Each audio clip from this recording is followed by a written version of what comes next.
Hello बच्चों। हम विज्ञान कक्षा 9 का अध्याय 5 पढ़ रहे हैं और इसमें हमने अभी एक लेक्चर हमारा हो चुका है जिसमें हमने जीवन की मौलिक इकाई the fundamental unit of life के बारे में कुछ बेसिक चर्चा की थी कि कोशिका की खोज कैसे हुई है। कोशिका सजीवों की संरचनात्मक एवं क्रियात्मक इकाई है। कैसे केंद्रक की खोज हुई, कोशिका सिद्धांत के बारे में, कोशिकाएं कितने आकार की होती हैं ये भी हमने देखा।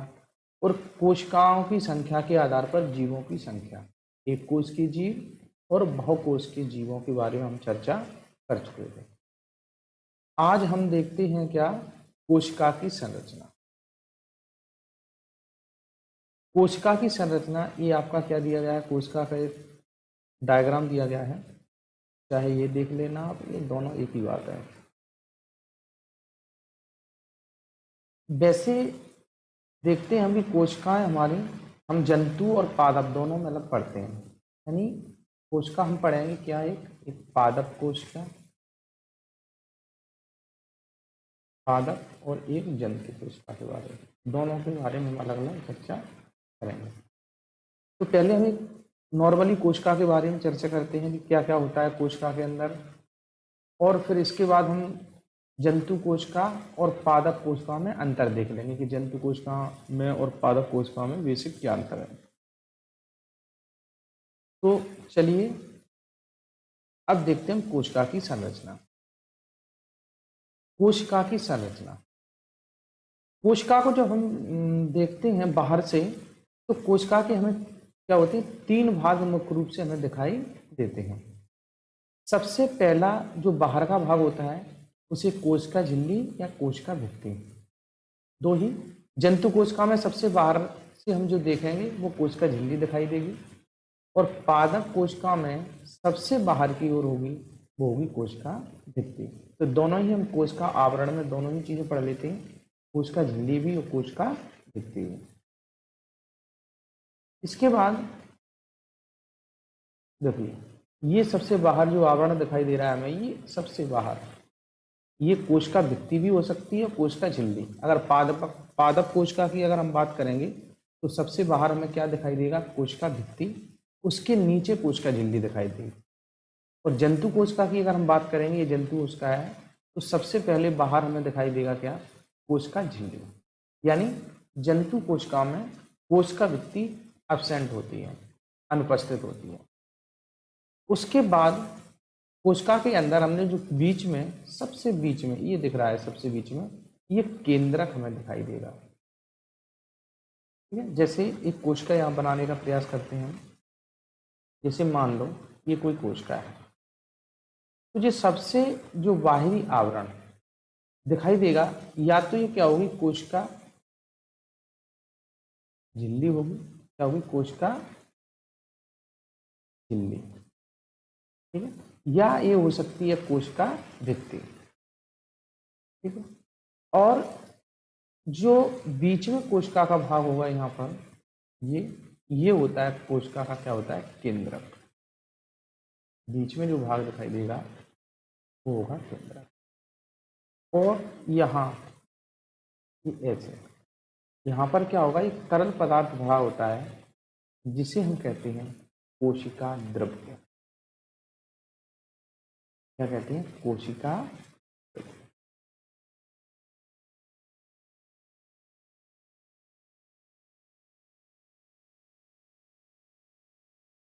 कोशिका।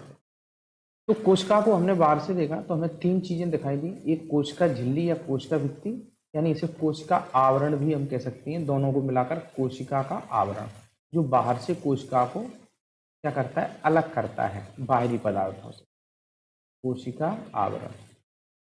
अब कोशिका आवरण में दो चीजें होती हैं, कोशिका झिल्ली और कोशिका भित्ति। इसके बीच में क्या देगा, केंद्रक हमें दिखाई देगा, और ये दोनों के बीच में कोशिका आवरण और केंद्रक के बीच में क्या होगा, कोशिका द्रव्य भरा होगा। इस कोशिका द्रव्य में छोटे छोटे अंगक पड़े रहते हैं, कोशिका के अंग पड़े रहते हैं, उन्हें कहते हैं हम कोशिकांग, सेल ऑर्गेनल। कोशिकांग यानी कोशिका के अंग, तो उसे कह देते हैं हम कोशिकांग। ठीक है, तो अब हम इसको धीरे धीरे हम चर्चा, प्रत्येक चीज पर हम धीरे धीरे चर्चा करते हैं।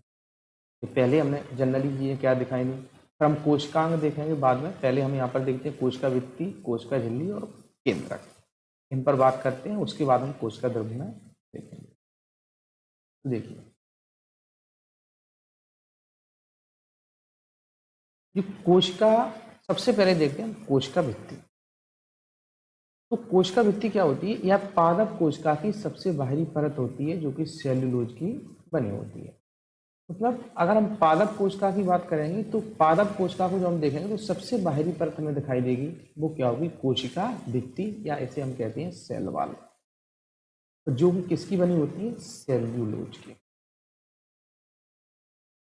सेल्यूलोज की।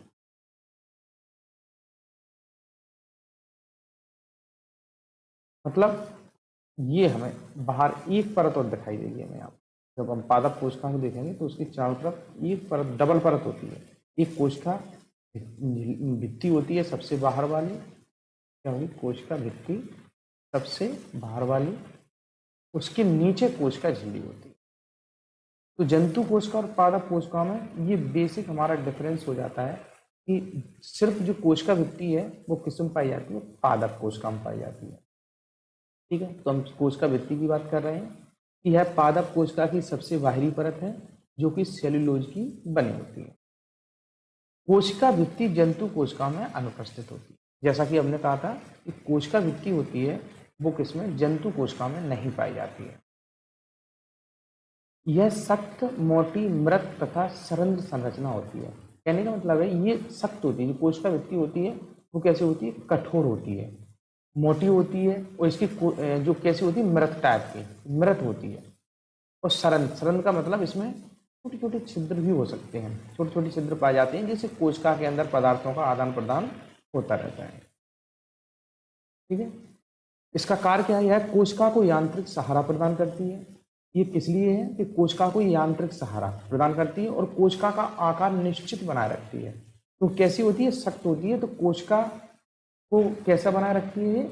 निश्चित आकार बनाए रखती है, और कोशिका को सहारा देती है, और बाहरी पदार्थों से कोशिका की रक्षा करती है, एवं कोशिका की बाहरी आघातों से रक्षा करती है। तो आपको सिर्फ इतना ही याद रखना है कि कोशिका भित्ति क्या होती है, कि यह पादप कोशिका की सबसे बाहरी परत होती है, जो कि सेल्यूलोज की बनी होती है। ये विशेष याद रखना है इन पॉइंटों को।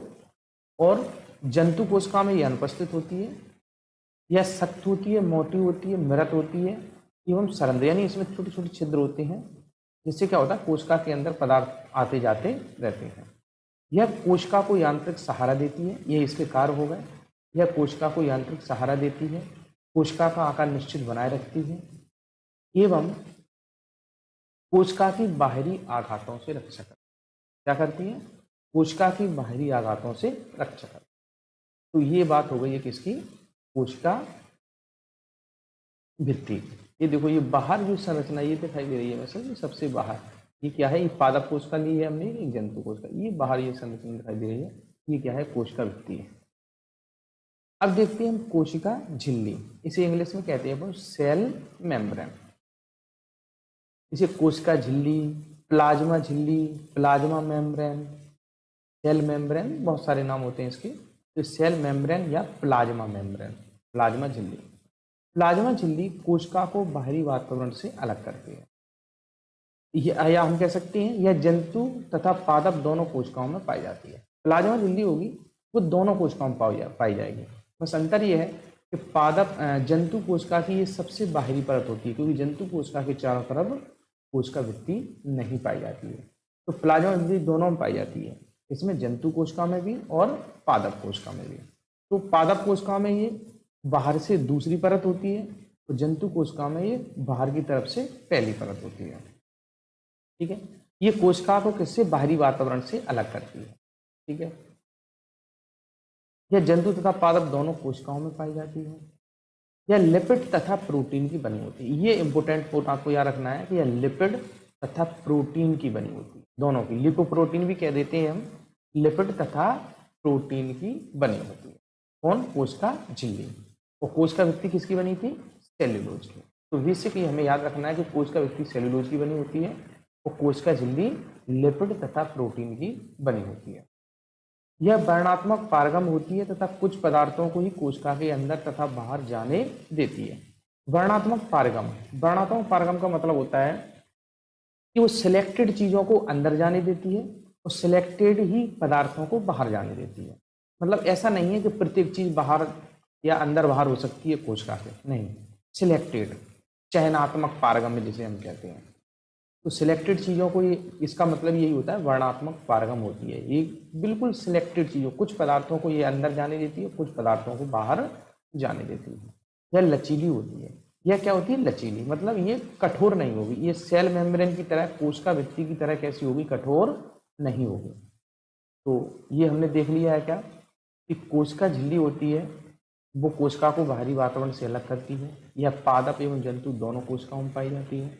यह लिपिड तथा प्रोटीन की बनी होती है। यह वर्णात्मक पारगम होती है तथा कुछ पदार्थों को कोशिका के अंदर तथा बाहर जाने देती है। यह लचीली होती है। कैसी होती है? लचीली। नेक्स्ट अब हम देखते हैं केंद्रक, न्यूक्लियस। इसे हम इंग्लिश में क्या कहते हैं? न्यूक्लियस। देखो, ये सबसे बाहरी क्या है? Cell membrane. ये जंतु कोशिका है। अगर एक परत और चढ़ी होती है इसके ऊपर सेल वाल की या कोशिका भित्ति की, तो ये पादप कोशिका हो जाती है। तो ये सबसे बाहरी परत कौन सी है? Cell membrane. ये साइटोप्लाज्म, यानी साइटोप्लाज्म कैसे कहते हैं? कोशिका द्रव्य को कहते हैं साइटोप्लाज्म। साइटोप्लाज्म कोशिका द्रव्य को कहते हैं। ये न्यूक्लियस है बीच में, यानी केंद्रक है ये बीच में। ये माइटोकॉन्ड्रिया, ये कोशिका द्रव्य भरा हुआ है इसमें, माइटोकॉन्ड्रिया प्लास्ट, जिसके बारे में, कोशिकाओं के बारे में आगे चर्चा करेंगे, वो इसमें डले हुए हैं। ठीक है, तो क्या पढ़ना है? केंद्रक। ये केंद्रक सभी कोशिकाओं की सभी क्रियाओं को नियंत्रित करता है। जो कोशिका होती है वो उस पर, पूरी कोशिका पर जो नियंत्रण होता है वो किसका होता है? केंद्रक का। यह कोशिका के बीच में पाया जाता है। दूसरी बात, केंद्रक के चारों ओर दोहरी झिल्ली पाई जाती है जिसे केंद्रक झिल्ली या न्यूक्लियर मेम्ब्रेन कहते हैं। जो केंद्रक होता है, जैसे ये मानो ये केंद्रक है ये, तो इसके चारों तरफ एक नहीं डबल झिल्ली पाई जाती है। कैसी झिल्ली? डबल झिल्ली। और इसके बीच बीच में क्या होते हैं? छिद्र होते हैं, कैसे? जिससे पदार्थ अंदर बाहर जा सकते हैं, इसके भी अंदर बाहर जा सकते हैं। तो इस केंद्रक में क्या होता है? चलो यहाँ देखते हैं। केंद्रक के चारों ओर दोहरी झिल्ली पाई जाती है जिसे केंद्रक झिल्ली या न्यूक्लियर मेम्ब्रेन कहते हैं। ये जैसे ये है तो इसके चारों तरफ क्या होगी? डबल झिल्ली होती है इसकी तरफ। केंद्रक के भी चारों तरफ डबल झिल्ली, जिसे कहते हैं हम केंद्रक झिल्ली। क्या कहते हैं? केंद्रक झिल्ली, या इंग्लिश में कहते हैं कि न्यूक्लियर मेम्ब्रेन। ठीक है, इसमें छोटे छोटे छिद्र होते हैं जिसे न्यूक्लियर पोर कहते हैं। अब इसमें क्या होते हैं? यहाँ से छोटे छोटे छिद्र होंगे, बारीक बारीक इसमें छिद्र होते हैं, जिससे क्या होता है? केंद्रक के अंदर और कोशिका द्रव्य में पदार्थों का आदान प्रदान होता रहता है। तो इन्हें कहते हैं हम केंद्रक छिद्र। क्या कहते हैं? केंद्रक छिद्र कहते हैं या न्यूक्लियर पोर कहते हैं। Nuclear pore. तो क्या होता है? सबसे पहले केंद्रक क्या होता है? कोशिका के बीच में होता है। इसके चारों तरफ दोहरी झिल्ली पाई जाती है। क्या पाई जाती है? डबल झिल्ली। और इसकी झिल्ली में क्या होते हैं? छोटे छोटे छिद्र होते हैं, जिसे हम क्या कहते हैं? न्यूक्लियर पोर कहते हैं। और एक चीज का कि एक कोशिका की सभी क्रियाओं को क्या करता है? नियंत्रित करता है। यानी हेड ऑफ सेल किसे कहते हैं? कोशिका को। कोशिका का क्या होता है? हेड होता है केंद्रक। केंद्रक के अंदर द्रव भरा होता है जिसे केंद्रक द्रव कहा जाता है। अब इसमें क्या होगा? इसमें के अंदर भी द्रव भरा होगा। जैसे कोशिका के अंदर यहाँ द्रव भरा हुआ था, ऐसे केंद्रक के अंदर भी यहाँ पर द्रव भरा होगा, जिसे केंद्रक द्रव या न्यूक्लियोप्लाज्म कहते हैं। केंद्रक द्रव कहा जाता है जिसके अंदर धागेनुमा संरचना होती है, जिसे क्रोमोसोम कहते हैं। अब देखना यहाँ पर अभी बनाते हैं अपने कोशिका। जैसे ये तो एक कोशिका हो गई, इसके अंदर हो गया केंद्रक, इसमें डबल झिल्ली होगी, ये तो हमने बता दिया आपको। अब इसमें भी क्या होगा? द्रव भरा होगा। क्या होगा? द्रव भरा होगा, जिसे हम कहते हैं केंद्रक द्रव।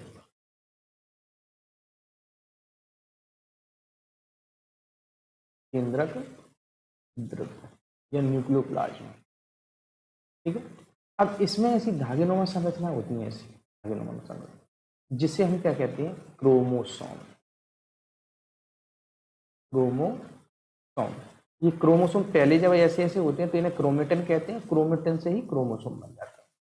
ठीक है। दूसरा, इन क्रोमोसोम पर ही क्या होते हैं, डीएनए होते हैं और प्लस प्रोटीन होती है। जो क्रोमोसोम होते हैं यानी गुणसूत्र कहते हैं जिन्हें हिंदी में, क्या कहते हैं, गुणसूत्र। किसके बने तो डीएनए प्लस प्रोटीन। और डीएनए के ऊपर होता है जीन, एक शब्द सुना होगा आपने, जीन, डीएनए के ऊपर होता है। इसमें क्या होता है, एक ऐसा होल सा दिखाई देता है जिसे हम कहते हैं केंद्रिका।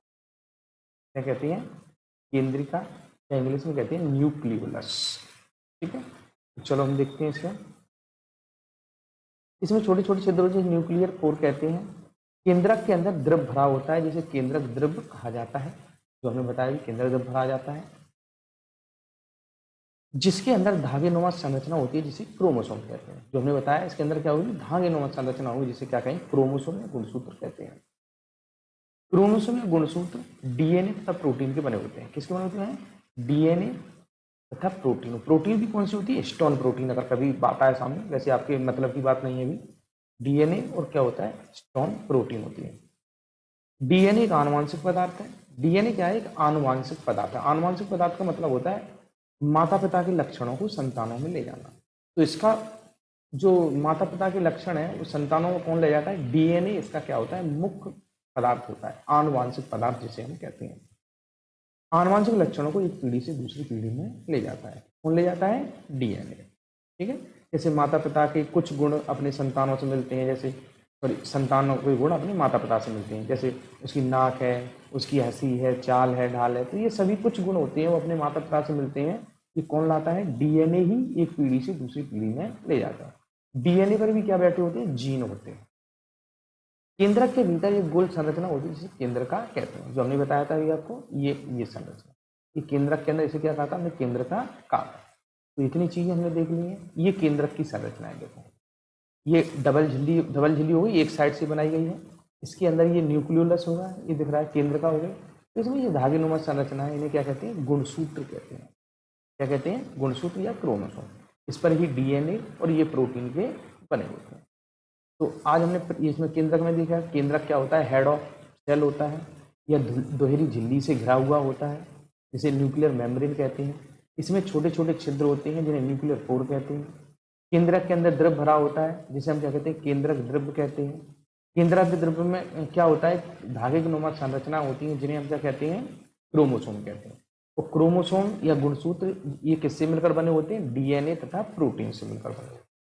जो कि डीएनए क्या है, एक आनुवांशिक पदार्थ है जो आनुवांशिक लक्षणों को एक पीढ़ी से दूसरी पीढ़ी में ले जाता है, या हम अपनी भाषा में कह सकते हैं, जनरल भाषा में, माता पिता के लक्षणों को उनकी संतानों में ले जाता है। केंद्रक के भीतर एक गोल संरचना होती है जिसे कहते हैं केंद्रका। ठीक है, तो आज हमने क्या पढ़ा है कि आज हमने कोशिका की संरचना के बारे में जाना कि कोशिका क्या, कोशिका के कितने स्तर दिखाई देते हैं। सबसे पहले हमें कोशिका झिल्ली और कोशिका भित्ति दिखाई देगी। ठीक है, कैसे केंद्रक होता है, फिर कोशिका द्रव, कोशिका भित्ति के बारे में हमने पढ़ा है कि ये जंतु कोशिका में नहीं पाई जाती है, सिर्फ पादप कोशिका में पाई जाती है क्योंकि सेलुलोज की बनी होती है। कोशिका झिल्ली के बारे में पढ़ा जो कि क्या होती है, यह लिपिड और प्रोटीन की बनी होती है। ठीक है, केंद्रक के बारे में हमने देखा। तो अब इससे कल हम आगे पढ़ेंगे अब कोशिकांगों के बारे में।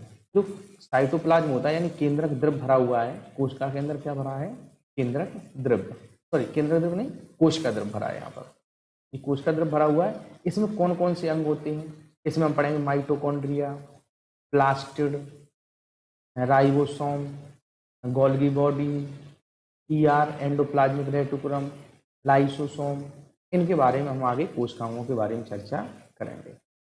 ठीक है, तो आज के लिए फिर इतना ही।